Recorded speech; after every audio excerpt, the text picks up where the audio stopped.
2019년도에 비해서 2020년이 영업이익률이 20% 증가할 예정이라는 거죠.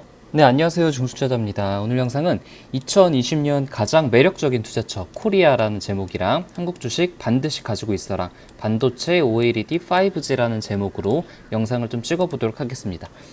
일단 오늘 시장을 보면은 이제 코스피 같은 경우 0.41% 상승했고 코스닥도 이제 양봉으로 마감을 했죠. 지수가 지금 양봉이 굉장히 많죠. 9월달 들어가지고 하락보다 확실히 상승세가 강한 모습이고 하락세가 굉장히 약해요. 조금이라도 하락하려고 하면은 다시 이제 반등하려고 하고 저가 매수세가 계속 들어오는 국면이긴 한데 이런 시점에서 언제든지 조정이 나와도 이상하지 않을 그럴 시장이긴 하거든요, 사실.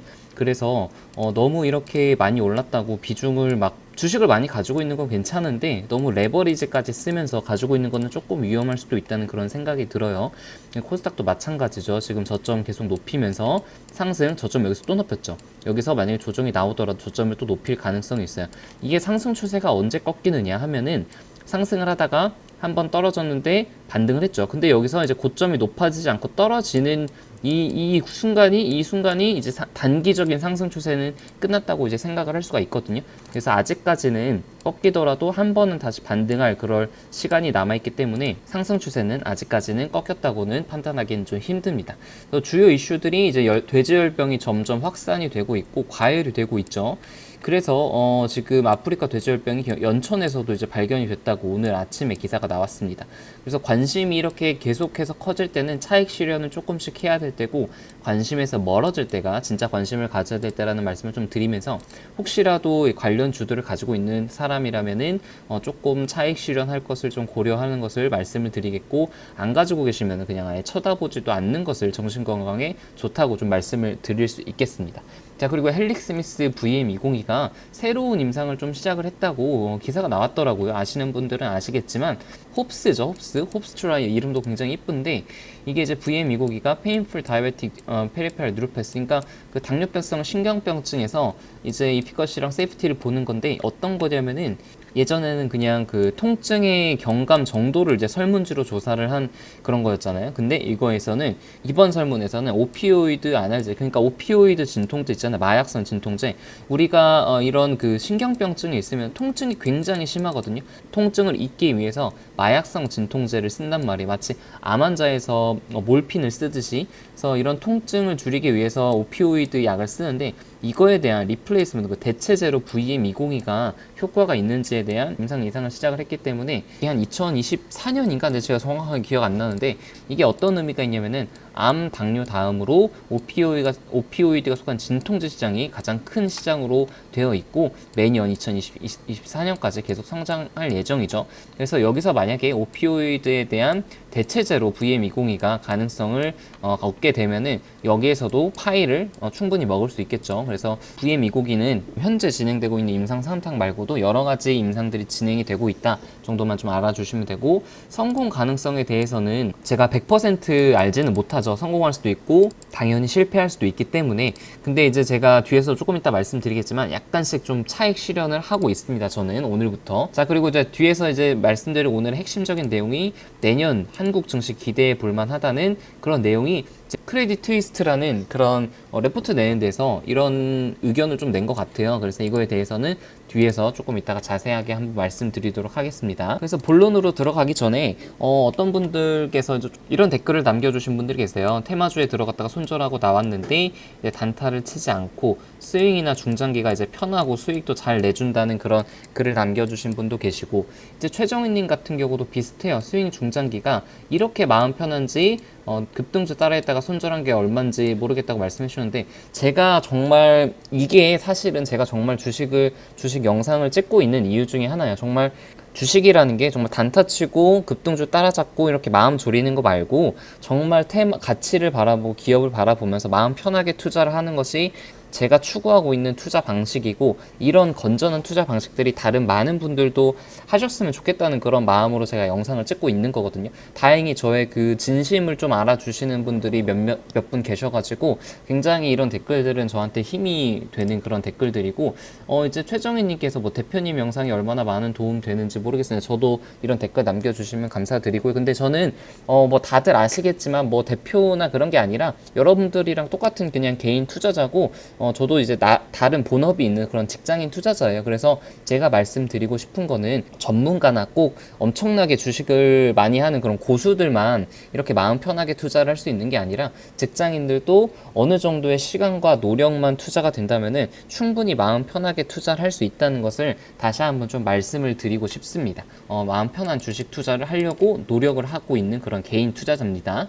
자, 이제 섹터별 등락을 좀 보게 되면은 5G가 오늘 조금 좋았죠. 이고익 솔루션부터 해가지고 이노화리스 좀 좋았고 유비쿼스, RF, KMW도 나쁘지 않았습니다.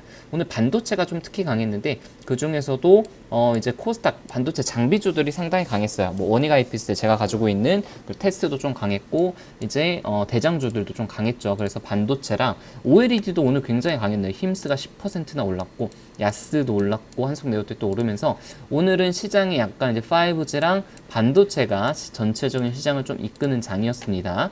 이제 반대로 바이오는 좀 좋지 않았죠. 바이오는 전반적으로 떨어지면서 그나마 헬릭스미스 좀 잘 버티는 것 같아요. 지트리밴디 조금 떨어졌고 2차전지는 그냥 그저 그랬죠. 오늘 포트폴리오가 이제 현대엘리베이터 좀 올랐고 5G 종목이 올랐고 그리고 IT 종목이랑 이제 텔레칩스가 뭐 좀 재밌는 그런 얘기가 있더라고. 무슨 과학기술부 장관이 텔레칩스에 가서 무슨 표 같은 걸 했다는데 그래서 오늘 좀 오른 것 같아요. 그래서 바이오 빼고는 나머지 종목들은 괜찮아서 오늘 매매는 특별한 매매는 하지 않았고 헬릭스미스를 오늘 약간 매도했습니다. 한 10% 정도 매도를 했는데 아직까지 이제 다음 주에 이제 결과가 나올 예정이니까 다음 주 전까지 해서는 저는 이제 거의 다 대부분 물량을 처분하려고 계획을 하고 있고 이제 헬릭스미스를 매도를 한 물량을 가지고 통신주들 그러니까 LG텔레콤이나 SKT 이런 데에 투자를 할 것을 계획을 하고 있습니다. 이거에 대해서는 제가 5G를 전반적으로 5G 과거와 현재 그리고 미래에 대한 어떤 한 3편짜리 이건 시리즈로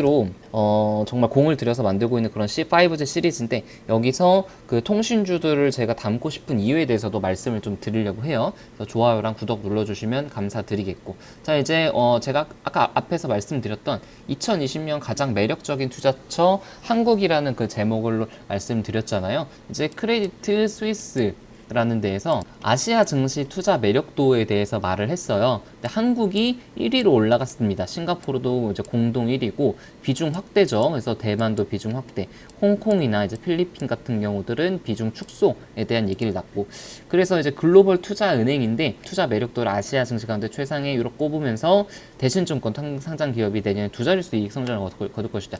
그러니까 2019년도 같은 경우는 2018년도가 워낙에 잘했기 때문에 이거에 비해서 영업이익률이 20%나 깎였죠. 근데 기저효과 때문에 2020년도는 조금만 잘해도 20% 이상, 그러니까 2019년도에 비해서 2020년이 영업이익률이 20% 증가할 예정이라는 거죠. 다른 내용들을 좀 보면은 이제 크레딧 스위스가 밸류에이션, 경기순환, 성장성, 통화, 기술력 등 5개 분야에서 점수를 내가지고 지난 8월에 이제 미국과 중국의 무역 분쟁 격화, 한일 무역 갈등 때문에 글로벌 증시가 우리 증시가 이제 유달리 폭이 하락이 컸는데 메모리나 정유화학 부분 실적 개선이 이루어지면서 한국의 EPS 감소가 끝물에 접어들고 2020년도에는 이 EPS가 많이 상승할 거라는 것이 이 레포트의 얘기죠. 그래서 이제 다들 아실 텐데 제가 2020년 한국 주식 반드시 해야만 하는 이유를 한두 달 전에 올렸습니다. 이제 안 보신 분들 한번 보시고 오시면 좋겠어요. 여기 이제 주요 내용이 반도체의 빅사이클이 돌아오고 2020년도에 기업 성장률이 높아진다. 그래서 미국의 주식 매력도보다 한국의 주식 매력도가 훨씬 높다라는 그런 얘기를 좀 드렸는데 저의 그런 생각과 일치되는 그런 내용이어가지고 상당히 좀 기분 좋은 그런 기사여서 좀 가지고 왔습니다. 자, 그래서 어떤 섹터를 이제 가지고 있어야 되느냐 결론 이거잖아요. 밸류에이션이 낮은 종목 그리고 경기 순환이 하는 종목 성장성과 기술력이 있는 종목들을 선택을 해야겠죠. 당연히 이런 밸류에이션이 낮고 경기가 순환하는 종목은 반도체가 필수적이고 기술력과 성장성은 5G를 반드시 가지고 있어야 되고 투자 순환 사이클상 OLED도 반드시 가지고 있어야 된다고. 그래서 이제 5G 다음 주도주는 뭘까라는 그런 영상에서도 제가 이제 앞으로 어떤 종목들이 주도주가 될지에 대해서도 한번 말씀을 드렸잖아요. 그래서 저는 최소한 한국 주식을 하시는 분들이라면은 반도체 그리고 5G 그리고 OLED는 반드시 꼭 가져가야 될 필요는 없을 것 같아요. 근데 최소한 반도체랑 5G는 꼭 가지고 있어야 되지 않을까 하는 그런 생각을 가지고 있습니다. 적은 비중이더라도.